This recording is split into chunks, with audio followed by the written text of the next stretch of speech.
చేస్తూ ఉన్నారు. కేరళలో, ఒరిస్సాలో పూర్తి స్థాయిలో అమలు చేస్తూ ఉన్నారు. ఈ ఈ ఈ యూ సీటింగ్ అంటే ఏంటిదయ్యా అంటే, ఇప్పుడు మనం కూర్చునే క్లాస్ రూమ్లో సీట్ ఎట్లుంటుంది? బెంచ్ వెనక బెంచ్ వెనక బెంచ్ వెనక బెంచ్ ఓ 4-5 బెంచీలు ఉంటాయి. ఒక రెండు లైన్లు 3 లైన్లు. ఒక 30 మంది పిల్లలు ఉంటే ఇటు 15 మంది, అటు 15 మంది. లేదా వాళ్ళ అమ్మాయిల అబ్బాయిల సంఖ్యను బట్టి అటు 5 బెంచీలు, ఇటు 10 బెంచీలు, ఇటు 8 బెంచీలు ఇట్లా కూర్చోబెడతారు.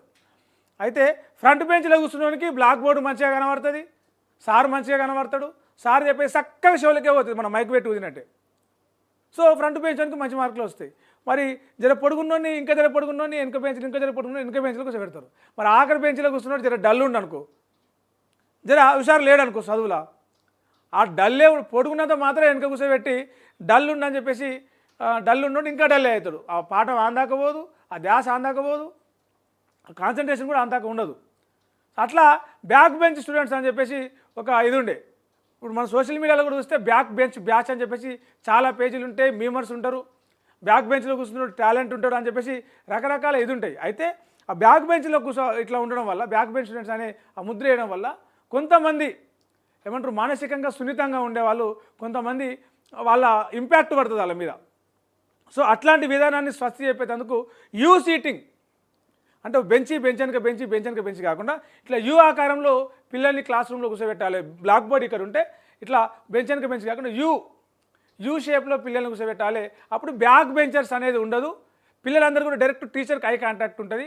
ఒకరి వెనకాల ఒకరు దాచుకొని కానీ తప్పించుకునేది కానీ, ఒకటి వెనక బెంచ్లో కూర్చున్నాడు, ఒకటి పనుకు నిద్రపోయేది కూడా తెలియదు. ఇట్లా లెక్క రాసుకుంటున్నా, లేక వెనక కూర్చొని పిట్ట బొమ్మ గీస్తున్నా కూడా తెలియదు. అట్లుంటుంది. సో యూ సీటింగ్ వల్ల కొంత ఈ బ్యాక్ బెంచ్ ఈ సిస్టమ్ని, బ్యాక్ బెంచ్ విధానానికి కొంత స్వస్తి పలికేలాగా ఇది చేస్తున్నారు. బాగుంటుంది. ఇప్పటికే హైదరాబాద్లో అమలు చేసేందుకు కొంత ఏర్పాట్లు చేస్తున్నారు. ఒకసారి చూద్దాం డీటెయిల్స్. ముందు వరుసలోని పిల్లలను దృష్టిలో పెట్టుకునే పాఠాలు చెప్తుంటారు టీచర్లు అనేది ఒకటి ఉంటుంది. వెనక బెంచ్లో కూర్చునే విద్యార్థుల్లో ఆత్మన్యూనత భావం పెరుగుతుంది. ఇందాక మనం మాట్లాడుకున్నాం అది. అయితే చాలా చోట్ల తరగతి గదిలోని మొదటి 2-3 వరుసల్లో కూర్చునే విద్యార్థులే పరీక్షల్లో మంచి మార్కులు తెచ్చుకొని ఫస్ట్ క్లాస్లో పాస్ అవుతున్నారు. వెనుక బెంచ్ల పిల్లలు కొందరు అత్యవసర మార్కులు తెచ్చుకుంటే ఇంకొందరు ఫెయిల్ అవుతున్నారు. అయితే ఈ ఫస్ట్ బెంచ్ లాస్ట్ బెంచ్ అనే సమస్యకు స్థానార్థి శ్రీకుట్టన్ అనే ఓ మలయాళ సినిమా పేరు యాద పెట్టుకోరి, మంచి సినిమా. ఎందుకంటే ఒక మార్పును తీసుకురావాలి సినిమా అంటే ఏమంటారు, ఓ చెక్క దుంగలు నరికి నది దాటిస్తే అలా నేర్చుకున్నందుకు ఏముండదు. ఇట్లాంటివి చెప్పుకుంటూ పోతే చాలా ఉంటాయి, కానీ ఆ సినిమాల పేర్లు ఎందుకు. సినిమా అంటే సొసైటీలో ఒక మార్పు తీసుకురాగలగాలి, ఒక ఆలోచనను రేకెత్తియాలి, ఒక ఆవిష్కరణకు కారణం కావాలి. అట్లాంటి సినిమానే స్థానార్థి శ్రీకుట్టన్, మలయాళ సినిమా. ఇది ఒక్క సినిమా దేశంలో ఎంత మార్పు తీసుకొచ్చిందో, విద్యా వ్యవస్థలో కావచ్చు, విద్యార్థుల ఏమంటారు వాళ్ళ మనోవికాసం, వాళ్ళ ఆత్మస్థైర్యం పెరిగే దిశగా ఈ సినిమా ఎంత మార్పు తీసుకొచ్చిందో చూడండి. స్థానార్థి శ్రీకుట్టన్ అంటే దీని కథ ఏందయ్యా అంటే, ఆ సినిమాలో బెంచ్ వెనక బెంచ్ పిల్లలు ఏదైతే last bench first bench system వల్ల వెనక కూర్చున్నానికి అంత హుషారే ఉంటాడు, అంత ఉంటుంది. కానీ వానిలో నేను లాస్ట్ బెంచ్ నాకు చదువు రాదేమో, వెనక కూర్చోబెట్టిరేమో అనే ఫీలింగ్ ఉంటుంది. ఫీలింగ్ వల్ల వాడు అన్నిట్లో యాక్టివ్ ఉన్నా కూడా చదువులు వెనకబడుతున్నాడు. ఎందుకంటే వాడు వెనక కూర్చోబెట్టిన కాబట్టి వాడు పాఠం సరిగ్గా అయినాడు, హోంవర్క్ చక్కగా చేయడు, ఇట్లా ఉంటుంది. సో ఇట్లా కాకుండా ఏం చేయాలని ఆ సినిమాలో ఆలోచించి బ్యాక్ బెంచ్ అనేది లేకుండా అందరిలో యూ టైప్లో బెంచ్లో కూర్చోబెడతాడు. అప్పుడు క్లాసులో అందరికీ మంచి మార్కులు వస్తాయి. ఆ సిస్టమ్ ఒక సినిమాలో సక్సెస్ అయింది, నిజంగా ఇంప్లిమెంట్ చేస్తే ఎందుకు సక్సెస్ కాదు అనేది ఆలోచన చూద్దాం. స్థానార్థి శ్రీకుట్టి అనే మలయాళ సినిమా చక్కని పరిష్కారం చూపింది. ఆ సినిమాలో చూపించిన విధంగా తరగతి గదిలో ఆంగ్లాక్షరమైన యూ ఆకారంలో విద్యార్థులను కూర్చోబెడితే బాగుంటుందని ఉపాధ్యాయులు గదిలోని అందరి విద్యార్థులపై సమదృష్టి పెడతారని, ఆ మేరకు ప్రతి విద్యార్థి అంటే స్టూడెంట్ సెంట్రిక్గా విద్యాబోధన జరుగుతున్న అభిప్రాయాలు వ్యక్తమవుతున్నాయి. ఫలితంగా ముందు బెంచులు వెనుక బెంచిన అసమానతలు కూడా ఉండవనేది ఈ స్థానార్థి శ్రీకుట్టన్ సినిమా ప్రేరణగా తీసుకుని హైదరాబాద్ జిల్లా కలెక్టర్ హరిచందన దాసరి జిల్లాలోని ప్రభుత్వ రెసిడెన్షియల్ ఆశ్రమ పాఠశాలలోని తరగతి గదిలో యూ ఆకారంలో విద్యార్థులకు సీటింగ్ ఏర్పాటు చేయాలని విద్యాశాఖ అధికారులను ఆదేశించారు.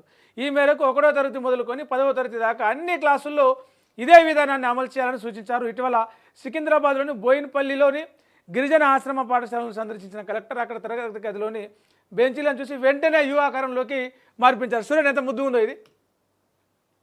ఈ టీచరు ఇప్పుడు ఈ ఫస్ట్ బెంచ్లో సెకండ్ బెంచ్లో ఉంటే ఇద్దరినే చూసే ఛాన్స్ ఉంటుంది. అదే ఇట్లా ఉంటే ఈ కొనకు వేసుకుంటే కుర్చీ, ఈ కొనకెళ్ళి చూసుకుంటే ఈ కొన దాకా 20 మంది ఉన్నట్టు పిల్లలు, ఈ కొనకెళ్ళి ఈ కొన అందరినీ డైరెక్టు వాడు అడ్డం ఉన్నాడు, ఈ బుడ్డోని తలకాయ అడ్డం వస్తుంది, ఆ బుడ్డోని చేయ అడ్డం వస్తుంది చూసుకుని లేకుండా అందరినీ డైరెక్ట్గా చూసే ఐ కాంటాక్ట్ చేసే అవకాశం ఉంటుంది ఇక్కడ. సో ఆమె యు ఆకారంలోకి మార్పించారు. పాఠశాలలో బ్యాక్ బెంచ్ అన్నదే లేకుండా యూ సిట్టింగ్ ఏర్పాటు చేసేలా చర్యలు తీసుకోవాలని చెప్పేసి హైదరాబాద్ జిల్లా అన్ని ఏరియాలో ఉన్న అధికారులకు, విద్యాశాఖ అధికారులకి ఆదేశాలు జారీ చేసింది. అసలు ఈ యూ సిట్టింగ్ ఏర్పాటు అంటే ఏంటిదో ఒక చిన్న వివరణ ఉంది, చూద్దాము.